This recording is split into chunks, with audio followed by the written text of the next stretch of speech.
Hello student, आज start करते हैं exercise 3.2। Exercise 3.2 NCERT 10th class की।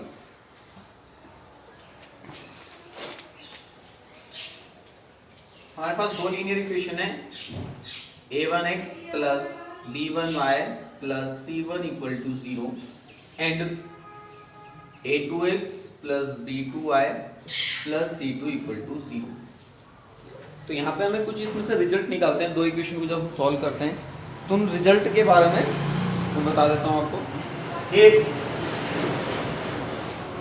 अगर a1 और a2 ratio of a1 upon a2 not equal to ratio of b1 upon b2, a1 upon a2 और b1 upon b2 का ratio आपस में इक्वल नहीं है, तो इसका जो मीन्स होगा क्या होगा,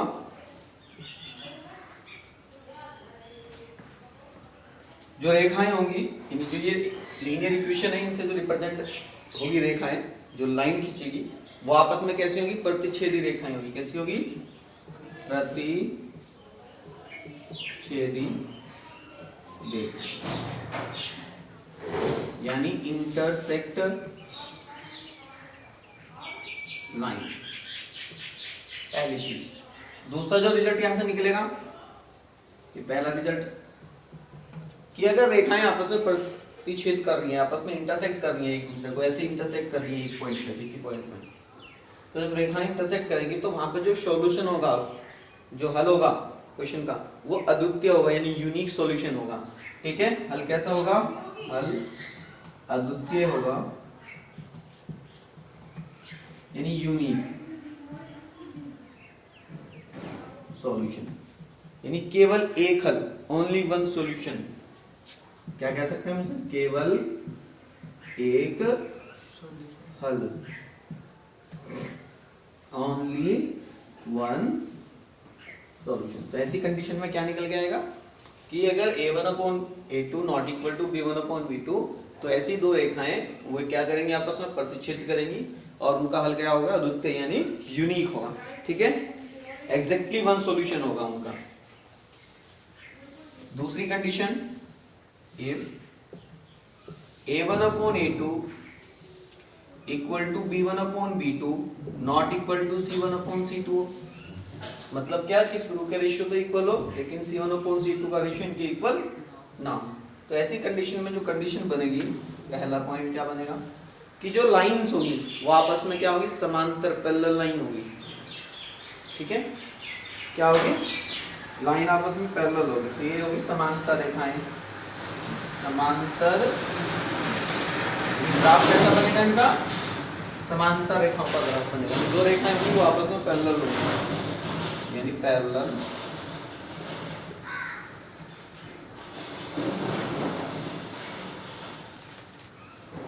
लाइन। और सेकंड पॉइंट क्या होगा कि जब रेखाएं समांतर होंगी और आपस में, इसका मतलब समांतर रेखाएं कैसी? एक रेखा ये है, एक रेखा ये, तो ये बी सीधे जा रही है, ये बी सीधे जा रही है, आपस में कहीं इंटरसेक्ट नहीं करेंगी। और जब आपस में इंटरसेक्ट ही नहीं करेगी तो इसका मतलब इनका कोई सॉल्यूशन भी नहीं होगा। तो देयर इज नो सॉल्यूशन, कोई हल नहीं, कोई हल नहीं, नो सॉल्यूशन हो जाएगा। ठीक है, नो सॉल्यूशन। समझ में आई बात? तो दो पॉइंट क्लियर हो गए। अगर a1 upon a2 not equal to b1 upon b2 तो लाइन इंटरसेक्ट लाइन करेगी और उनका यूनिक सॉल्यूशन होगा, एग्जैक्टली वन सॉल्यूशन होगा। ठीक है, दूसरा, अगर दूसरा पॉइंट क्या हो, a1 upon a2 equal to b1 upon b2 not equal to c1 upon c2, तो लाइन पैरेलल होगी और कोई सॉल्यूशन नहीं होगा, इनका कोई हल नहीं होगा। ठीक है, तीसरा point, if a1 upon a2 equal to b1 upon b2 equal to c1 upon c2, मतलब क्या, तीनों रेशियो आपस में इक्वल हो। तो यहाँ से जो रिजल्ट निकलेगा, पहला ग्राफिक जो ग्राफ बनेगा उसके अकॉर्डिंग जो पहला रिजल्ट निकलेगा, यानी यहाँ रेखाएं प्रतिच्छेदित थी, आपस में इंटरसेक्ट कर रही थी, यहाँ पे समांतर रेखाएं थी, यहाँ पे यानी एक दूसरे के पैरेलल लाइन थी, और यहाँ पे कैसा रिजल्ट निकलेगा, यहाँ पे रेखाएं संपाती होगी। कैसी होगी? संपाती रेखाएं। संपाती का मतलब कोइंसिडेंट रेखाएं। कैसी? Coincident,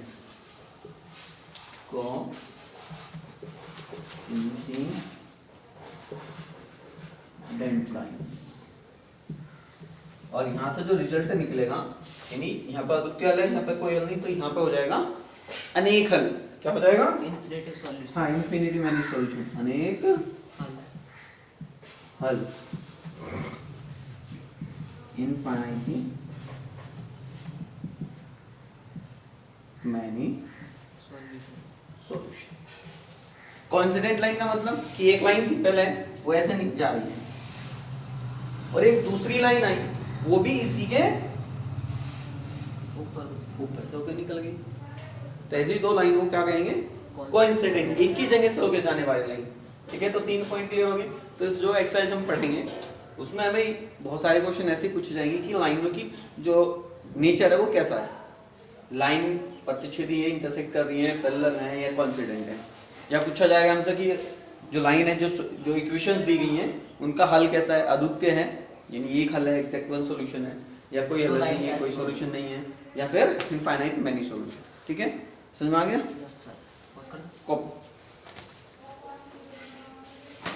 copy. चलिए स्टार्ट करते हैं। Question number 1। Question is 10 student of the class X 10 took part of the mathematics quiz. If the number of girls is 4 more than the number of boys, find the number of boys and girls who took part in the quiz. मतलब क्या होगा कि एक 10वीं class के अंदर जो total student है वो 10 है, और नंबर ऑफ गर्ल्स मतलब लड़कियों की संख्या लड़कों की संख्या से 4 अधिक है। ठीक है, तो कह रहा है इसके लिए हमें एक लीनियर इक्वेशन लिखनी है और उसका सॉल्यूशन ग्राफिकली फाइंड करना है। तो सबसे पहले क्या बताया गया हमें देख लेंगे। क्वेश्चन में बताया कि total student in the class equal to 10, कि पूरे कुल विद्यार्थियों की संख्या जो क्लास में है 10वीं क्लास में वो कितनी है? 10। और लड़कियों की संख्या लड़कों की संख्या से कितनी ज्यादा है? 4। तो सबसे लड़के और लड़कियां दो चीज हो गई, तो दो वेरिएबल हो गए, एक लड़कों के लिए एक लड़कियों के लिए। ठीक है, तो लेट कर लिया, माना लड़कों की संख्या x कितना? लड़कों की संख्या इक्वल टू x, यानी नंबर ऑफ बॉयज। फिर लड़कियों की संख्या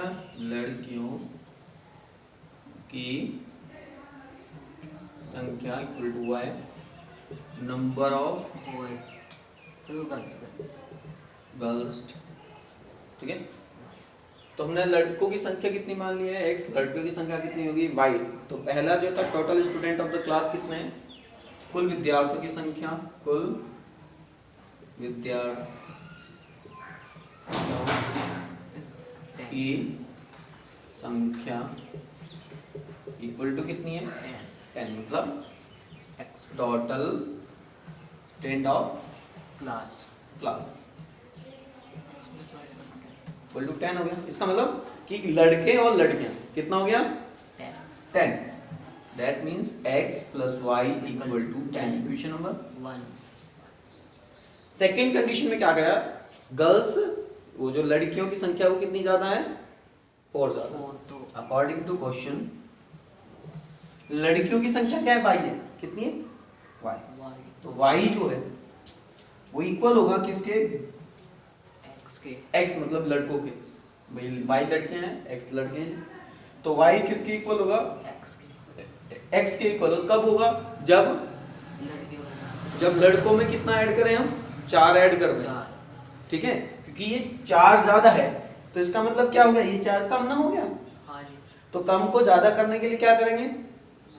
ऐड करेंगे। कम को ज्यादा करना तो कुछ जोड़ना पड़ेगा। क्या जोड़ना? जितना कम है वो। तो इसमें कितना जोड़ दिया हमने? तो अब ये इक्वल हो गया कंडीशन। एक इक्वेशन ये बन गई, इक्वेशन नंबर 2। तो एल्जेब्रिक रिप्रेजेंट हो गया। अब उसने क्या कहा था? उसने कहा है कि इसे ग्राफिकली सॉल्व भी करो, यानी ग्राफ बनाओ। तो फ्रॉम इक्वेशन फर्स्ट, यानी 2 पॉइंट फाइंड करने हैं। From equation first x plus y equal to 10, तो इफ x इक्वल टू 0, मैं क्या रखा? x की वैल्यू 0, देन अगर x की value 0 then value of y equal to 10, तो y इक्वल टू कितना आ गया? ये लिख दो 10 सिंपल। और if y equal to 0 then लिख लें, यहाँ पे क्या लिख लेंगे, देन x इक्वल टू कितना आ गया 10। तो छोटी सी टेबल जो थी हमारी x और y के टर्म्स में वो क्रिएट करेंगे। x की वैल्यू 0, y की value 10, then the value of y equal to 0, x की वैल्यू 10। ठीक है। फ्रॉम इक्वेशन 2, समीकरण 2 से, from equation 2 y equal to x plus 4, if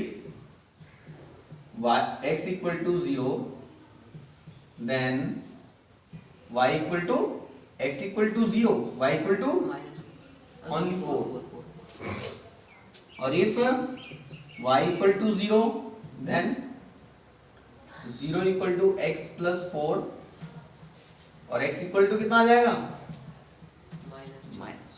ठीक है, तो इसके लिए टेबल x और y, x की value 0, value of y equal to 4, value of y equal to 0, value of x equal to -4। ठीक है, ग्राफ बनाना है तो ग्राफ बनाने के लिए क्या करेंगे, सबसे बड़ा पॉइंट चेक करेंगे 10 लेनी है, 10 10 तो लेना ही पड़ेगा x और y के पहले। ठीक है, 1 2 3 4 5 कर लेंगे इसको।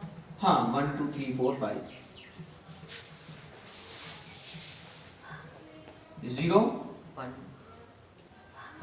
1 2 3 4 5 6 7 8 9 10 4 5 6 7 8 10।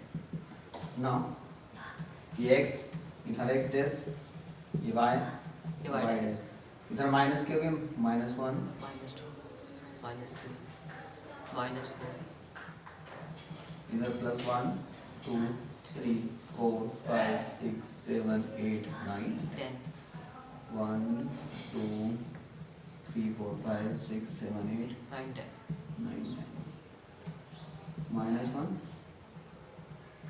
-2 -3। ठीक है, पहला पॉइंट क्या था मेरा 0 10 0, 10 तो 0 इज दिस और 10 y है, x की वैल्यू 0 y की वैल्यू 10 है। फिर 10 0 यानी x की वैल्यू 10 y की वैल्यू 0, तो x की वैल्यू 10 और y की वैल्यू 0 यहीं मिलेगा, ये 10 0 हो गया, दोनों को मिला लेंगे,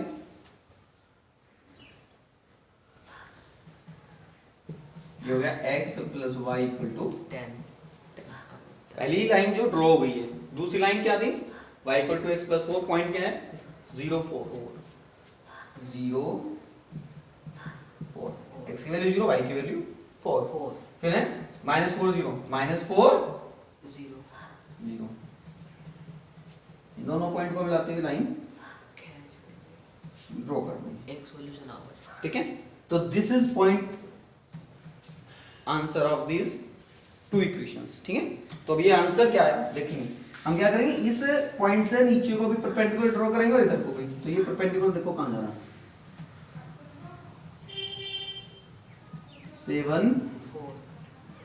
4 x पे है और y पे 7, तो नंबर ऑफ बॉयज कितने हुए 4, नंबर ऑफ गर्ल्स कितनी है 6 7, तो सब ज्यादा बैठ देंगे फिर तो।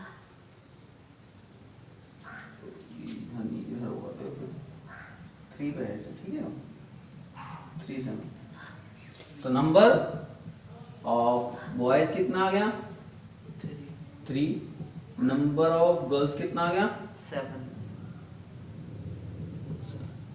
टोटल 10 है, और डिफरेंस भी कितना है दोनों का, गर्ल्स कितनी ज्यादा है यहाँ पे 4 ही ज्यादा है ना, हाँ तो इसका मतलब ये आंसर हो गया। तो इस तरीके से आंसर नोट कर लेंगे। ठीक है, pause the video, note it down.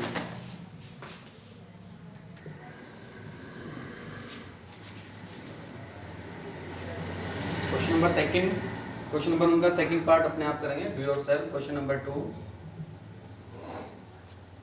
First part question है 5x minus 4y plus 8 equal to 0, 7x plus 6y minus 9 equal to 0। क्या कहा है कि on comparing the ratio of a1 upon a2, b1 upon b2 and c1 upon c2 find out whether the line representing the flowing pairs of line equation intersect at a point parallel or coincident कि ratio का a1 upon a2 b1 upon b2 c1 upon c2 के अनुपातों की तुलना करके हमें बताना है कि जो रेखाएं दी गई हैं दो वो आपस में समांतर हैं या प्रतिच्छेद करती हैं या कॉन्सिडेंट मतलब उसके ऊपर ही जाए। संपाती हैं। ठीक है, तो सबसे पहले a1 a2 b1 b2 c1 c2 ये निकाल लेते हैं पहले। तो कंपेयर कराएंगे, फर्स्ट लाइन से आ जाओ फ्रॉम इक्वेशन फर्स्ट। a1 की वैल्यू कितनी है 5, 5 b1 की वैल्यू 4 -4, c1 की वैल्यू 8 a2 7, b2 6 और c2 -9। 9 अब रेशियो निकाल लेते हैं, a1 अपॉन 5 अपॉन 7 कैंसिल नहीं होगा, ऐसे रह जाएगा। b1 अपॉन b2 निकाल लें, 4 -4 अपॉन 6, 2 अपॉन 3, -2 अपॉन 3 और c1 अपॉन c2 8/9 नहीं होगा। 8 अपॉन 9। तो क्या a1 upon a2 b1 upon b2 के इक्वल है? नहीं है। तो a1 upon a2 not equal to b1 upon b2। इसका मतलब क्या हुआ? लाइन इंटरसेक्ट लाइन जो है इंटरसेक्टिंग लाइन है, यानी रेखाएं प्रतिच्छेद करती हैं। Intersecting line. ठीक है, होगा। ये आंसर हो गया। Hold the video note down.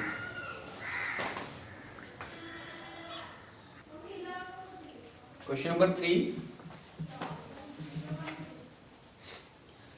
इसमें कहा है find out whether the flowing pair of linear equation are consistence और इनकंसिस्टेंस। दो वर्ड आए यहाँ पे नए, पहला कंसिस्टेंस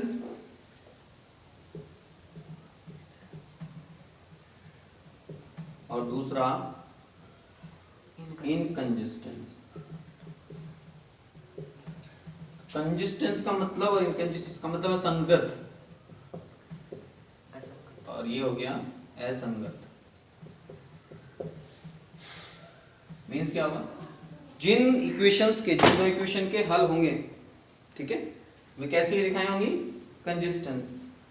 और जिनके हल नहीं होगा कोई, वो क्या होगा? इनकंसिस्टेंस। तो हल किस कंडीशन में थे? दो कंडीशनों में हल थे। पहली कंडीशन क्या थी कि a1 upon a2 not equal to b1 upon. अगर कंडीशन ऐसी होगी कि a1 upon a2 not equal to b1 upon b2 तो रेखाएं कैसी होगी? संगत या इनकंसिस्टेंस होंगी। ठीक है, और दूसरा क्या था इसमें? a1 upon a2 equal to b1 upon b2 equal to c1 upon c2। अगर तीनों रेशियो यानी लाइन पैरेलल होंगी, यहाँ पे कैसे थी? इंटरसेक्ट थी ना, हाँ जी, इंटरसेक्ट थी और यहाँ पैरेलल, पैरेलल। यानी लाइन अगर पैरेलल होगी तो भी कैसी होगी? कंसिस्टेंस होगी। ठीक है, और इनकंसिस्टेंस के लिए की कंडीशन बची क्या? क्या कंडीशन बची इसमें? a1 upon a2 equal to b1 upon b2 not equal to c1 upon c2 c2। Sorry, parallel नहीं, यहाँ पे था कोइंसिडेंट। और पैरेलल लाइन अगर होगी तो उसमें कोई सॉल्यूशन नहीं होगा। ठीक है, तो इस क्वेश्चन में भी जो पहले मैं करा वही यहाँ पे चेक करना। सेम क्वेश्चन ले लेते हैं। क्वेश्चन नंबर फर्स्ट पार्ट है इसका, 3x plus 2y equal to 5, 3x minus 2x minus 3y equal to 7। a1 कितना आया? 3, b1 2 और c1 क्योंकि 5 इक्वल टू के दूसरी साइड में तो इसे इधर लेके आएंगे तो -5। ठीक है, a2 कितना है? 2, a3 कितना है? -3, सॉरी b2 कितना है? -3 और c2 7 -7। तो चेक करेंगे a1 अपॉन a2 सबसे पहले, 3 upon 2, b1 upon b2 check करो, 2 अपॉन -3। ठीक है, और c1 अपॉन c2 भी चेक कर लो, -5 अपॉन -7, माइनस से माइनस कैंसिल, यानी 5 अपॉन 7। सो तो लाइन क्या चेक करो, a1 अपॉन a2 इक्वल है आपस में, नहीं है, इंटरसेक्टिंग लाइन तो a1 upon a2 not equal to b1 upon V2 b2। इसका मतलब क्या हो गया कि जो इक्वेशंस हैं वो कैसी है, कंसिस्टेंसी इक्वेशन है। तो लिख लो दीज लीनियर इक्वेशन आर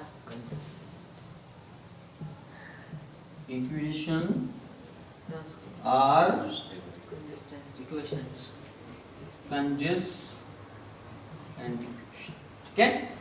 और अगर ये इस कंडीशन को फॉलो करते तो इनकंसिस्टेंसी, ठीक है। सर वो भी पॉज द वीडियो। समझ में आया होगा क्लास। तो अब जो क्वेश्चन नंबर 3 के बाकी पार्ट हैं और क्वेश्चन नंबर 4, ये दोनों क्वेश्चन आपको करके लाने हैं। अगर कोई प्रॉब्लम आएगी तो आप कमेंट करके मुझे बता देना, मैं उन्हें अगली क्लास में करा दूंगा, ठीक है। तो अच्छे से पढ़ाई करें और पढ़ते रहें। तो आज के लिए इतना ही, बने रहिए मैथ्स विद अंकित के साथ।